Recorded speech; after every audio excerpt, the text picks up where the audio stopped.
I'd like to go ahead and introduce Armon Vincent, CEO and founding partner of Custom House. He's going to talk to us about cryptocurrencies. Welcome. Thank you. Thank you for having me, everybody. So if I could just start to level set my presentation. How many of you, by show of hands, have any knowledge at all of cryptocurrency and are kind of familiar with what it is? Okay, great. At least let me know what I'm doing. So just a little background on, before I go into fundraising with crypto and what that looks like, just a little background on what crypto is and what blockchain is. Because I think without that, it's sort of feels like you're walking in mud every time somebody brings up the word cryptocurrency.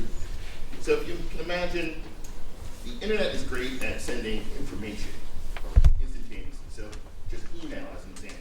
Great way of exchanging information. What was missing on the net was, how do we exchange value, right? So information flies all over the place, but value is a problem. So people are using fiat currency, but then you have to exchange it. It's good through the banking system. It can take still days to send international wires. That's not a great way to exchange value. So in order to exchange value, try to figure out a new electronic medium for currency, which is what cryptocurrency is. Then there's a problem. Everything that's on the net can be easily duplicated. We do it all the time. We send out copies of Word documents, etc., pictures, files, all of that. So duplication is sort of built in, right? But you don't want to duplicate currency. You can't spend the same dollar twice. How do we solve that? We solve that with blockchain. Blockchain is technology that fundamentally ensures that you cannot spend the same dollar twice. So that's sort of the underpinning of cryptocurrency, and that's really what it's about. And it's a ledger that is shared by anyone and everyone who wants to be a part of it. And it is self-correcting, and it can't be altered in a way that allows duplication. So you can kind of think of it that way.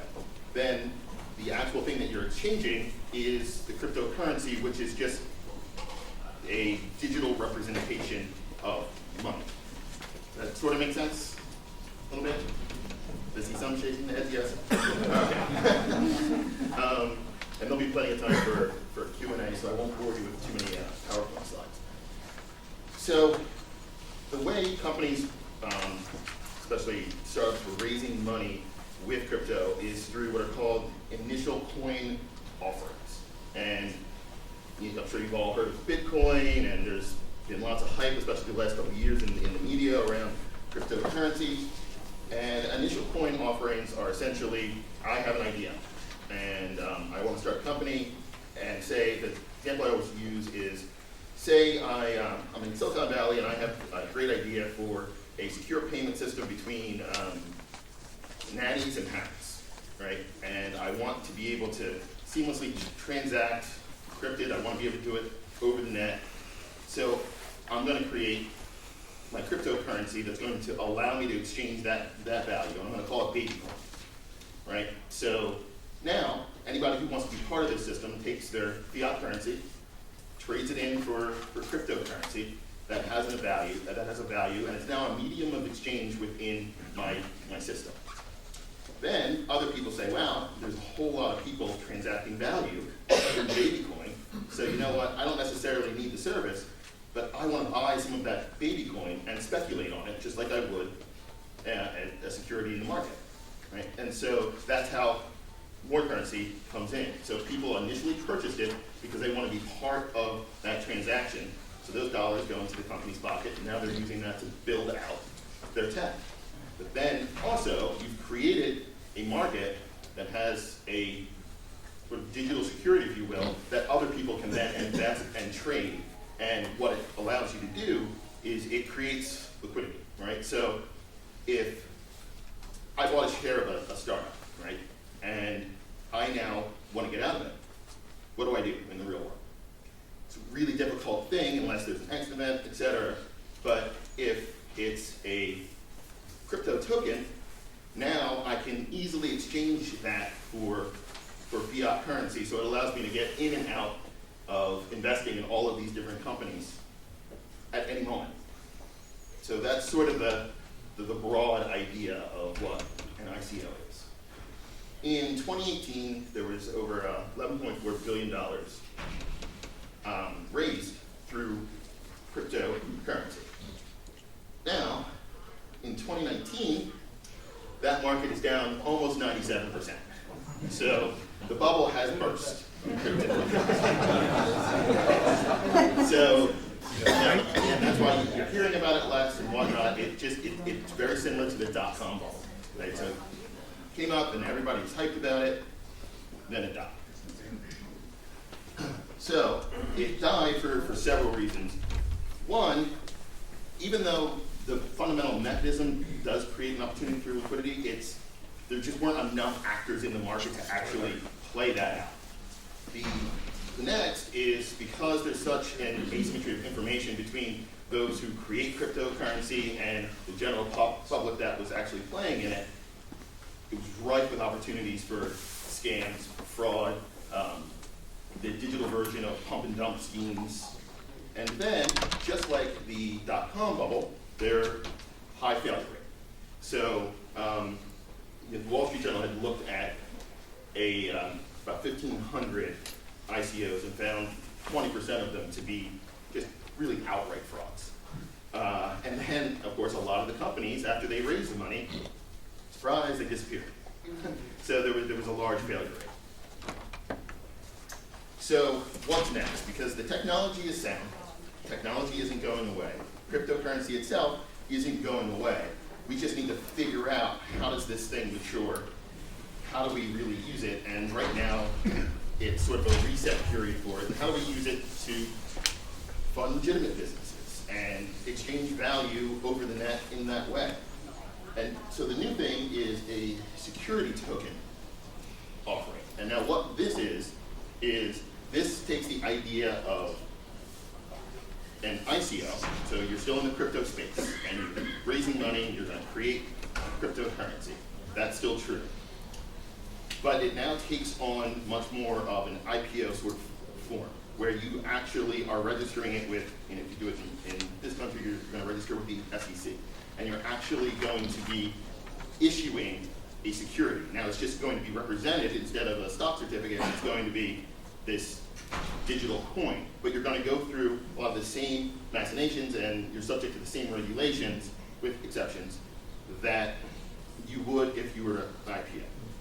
So regulation in this case actually starts to equal credibility, and you're going to hear, especially over the next 6 months, you're going to hear a lot more about STO and security tokens versus cryptocurrency in general and initial coin offerings. I'm going to actually skip through. So when you're offering a security, you're offering a piece of your company, the same way that you would if you were going to raise money for anything. So say, and I have a slide later that talks about a biotech company who they decided to do a security token offering for a new drug that they were trying to develop. And so instead of going through an investment round for that development, they said, we're going to issue a token that is just linked to the potential sales of this drug. So you're essentially buying a piece of that, and when you buy the cryptocurrency from them, now that's the money that they're going to use to actually fund that development. And that one is, it hasn't come out yet. And we'll see if it actually does, but a genus, the one on the right here, that's what they use.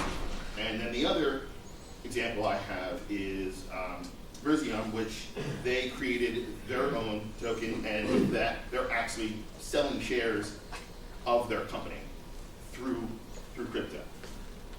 And then once you actually create that and people start buying those coins, the other part is now you can list that on exchanges, and now people can buy and sell those, and their value floats same way any other security floats, just based on demand. So STOs seem to be what everybody is looking at now as a more credible, regulated way that cryptocurrency can interact in the market and be part of your mix when you're looking for funding. To date, though, performance hasn't been great.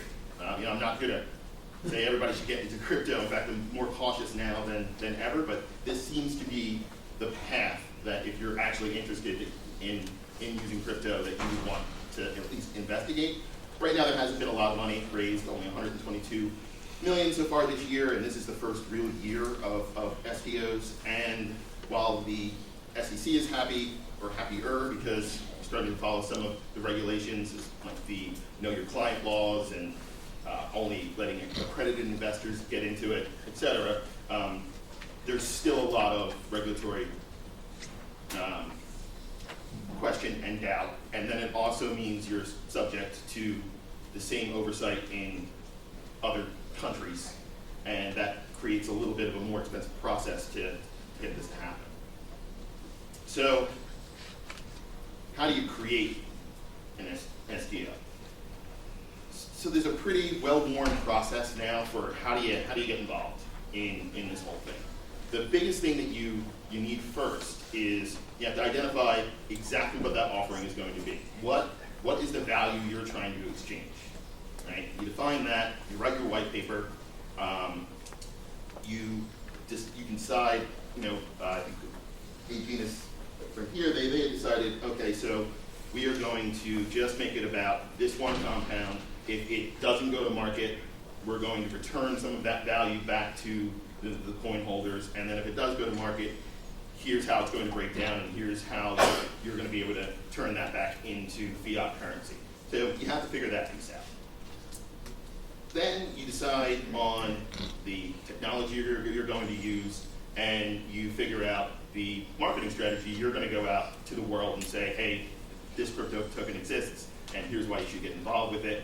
And you're going to go into the same kind of investor relations marketing that you would for any other type of capital raise.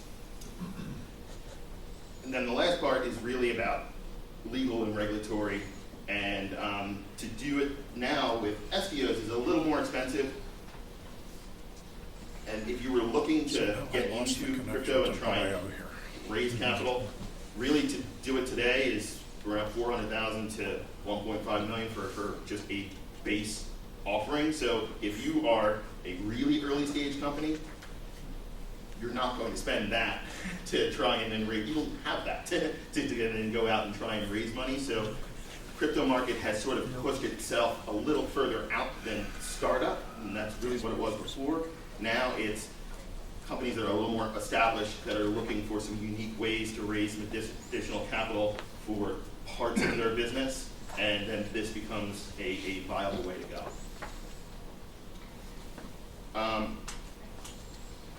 I'm going to open it up to questions and kind of see where you guys want me to take it, but the conclusion right now with crypto is it's a hugely unregulated space. Average investors got hurt. Some people did very, very well. Now that bubble is burst. We're looking at a more regulated crypto space that's starting to take on the attributes of more traditional investing and issuance of securities. We're getting a lot more government intervention in a good way. It's now a more expensive process, and unless it's really kind of core to your company's vision or how it wants to move forward, I can't really recommend that right now companies even spend a minute pursuing it. It's sort of a watch and wait situation.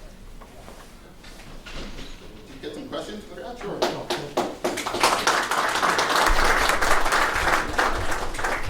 All right, we certainly have some time for some questions. Please. Yeah, so how does this relate to us here in this room? So one of the previous is about this company, Aegis, who said they wanted to raise money for a particular drug that they're trying to put out, and it made sense for them to go to the cryptocurrency market because there is still a large appetite for risk there. So it allowed them to just focus the investment on one piece of their company and send that out across the net and create an actual marketplace of exchange around an investment in that was is quicker and cheaper from their standpoint than actually trying to set an IPO with that particular. So you can use it to raise money for research, for development, whatever, as long as you have a compelling story, this is a way to cut out that slice of value and raise money. How is that regulated? Is that outside the SEC? So for the most part, yes. Yeah, I'm trying to understand, like, how does this differ from like Republic.co or some other crowdfunding opportunities that people can take? Which I think has a lower energy barrier, honestly. But this is Right. tradable. I mean, Yes, this is tradable. So how is it crowdfunding, outside SEC? That doesn't yeah, so Okay. that is the difference. So crowdfunding is certainly a way. That's one way, right? So I say you have a company and I see your crowdfunding and I say, okay, I'm going to give you X dollars. That's sort of it. With crypto, now there's a whole marketplace that we can exchange, right? So I can buy in, I can sell. There's opportunities for me to increase my position, etc. So it's not just one way as crowdfunding would be. We understand what the progress of this company. Pardon? Did they do anything? Progress? So right now we're waiting for their STO to come out. They announced it in January. They delayed it in March, and we'll see if it actually happens. There hasn't been a whole lot of activity in the biotech space, so it's a little hard to find examples, and these haven't actually hit market yet. Just one question in the back. How do you propose the company will manage accredited investor-only investment through this process? So the management piece is there's a lot of tools out there that have been built for when people come in and to prove that they're accredited investors, and that's sort of like a plug-and-play technology into the space right now. So you're vetting them the same way that you would vet any accredited investor for any other purpose. It's just done online. Basically, as I understand it, an SDO is nothing but an ICO with some type of asset backing it. The problem is, in this case, for a genus, it's basically a research effort on a PDL1 development asset. And wouldn't you be better off? An accredited investor, wouldn't it be better off investing in the whole company than one specific asset, unless there's a significantly higher return on the investment? You might be, and that's outside of my level of expertise in terms of what the value is. But from the company standpoint, this is what they wanted to raise money around, and so this was the sort of point of their offering. However, people are going to actually value that, and whether it's going to be successful, I don't know. This is just one strategy. What type of incentive are they giving So to invest in a Bitcoin type situation versus just going to somebody funding the company? Clearly, it's not for a startup because they can't afford to create anything like that. Sure. So it's going to be phase 2, maybe phase 3 type companies that are in Series B funding already. So you're hoping that so if you go buy a crypto token, the reason why you're buying it is you are looking for an outsized return. There is a large amount of risk, but you're hoping that the marketplace for this token becomes robust and people really are interested in trading that token.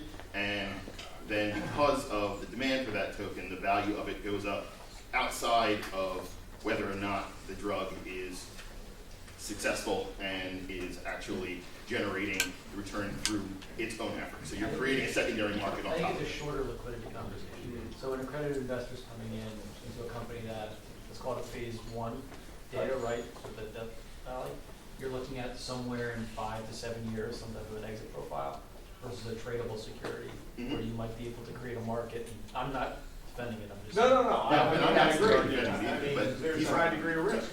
totally on both sides, right? Yeah, right. If you put your money into as an accredited investor to a phase 1 data company, you can draw the risk 2 years later. Just as soon, yeah. Exactly. Versus this is But tradable at day least 1. you've got 5 drugs that are going to fall off rather than one PDL1. But he can trade 30 days out. Yeah. Well, he could, Tokens, right? right? So let's say You create your own yeah. portfolio, Yeah. right? So, The asset could be anything, it could be 20% of the company. Right. You could also create your own portfolio of drugs. If you want, HM2034 from this company, you want a small molecule from this other company, right? I mean, this is I'm curious how it so that is part of it. I'm curious how it affects the company though, right? 'Cause I'm carving out assets, and I'm saying this asset is valued at X, Y, and Z, right, in this STO or whatever tradable security, and it's trading up or down, so now my value of that asset is either gone up, artificially inflated, or it's down and deflated artificially.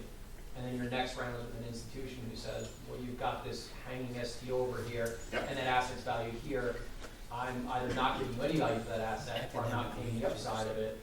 How does it benefit the company? And that's a really good question that I don't think the market is fully figured out yet. SPOs are really new. You're looking at this as the first few months of them being in existence. So not all of that has been played out yet. So I don't have case studies that I can point to say this is how it worked. But to your point, and just in general, there are exchanges to list SPOs. So there's companies like mine that will go, and I'm not necessarily interested in the company itself. I'm looking to trade the crypto and just make money by trading the token itself and arbitraging that between exchanges and all the different things that happen in the normal market. I'm going to do the same thing here. So it allows people to get in and get out in very, very short periods of time. I mean, I might be in and out of this one crypto 6, 7, 10 times today if I chose to. Your asset is no different than if you partner that asset, right? So, your white paper is going to say you're going to get 1% of the royalty stream, right? And so for other investors to come in, that's what you're not owning, right? If you already own that 1%, it's not really any different, right? Well, but if I'm an investor, why would I not want to own part of that royalty? Like, I'm going to take that out of my valuation, right? So that inherently is going to put the company in a situation where they get less out of the next raise. And then, by the way, it's also assuming that there's liquidity in the STO, But which if you need the cash and to do a deal with pharma, it's going to take me maybe 2 years, right? Whereas if I say, all right, I'm going to offer 5% of my royalty stream. why wouldn't I do that in debt? Hercules Royalty, any of the other groups that do healthcare royalty, like around the corner from here, they'll fund that royalty stream all day long, SWK in Texas.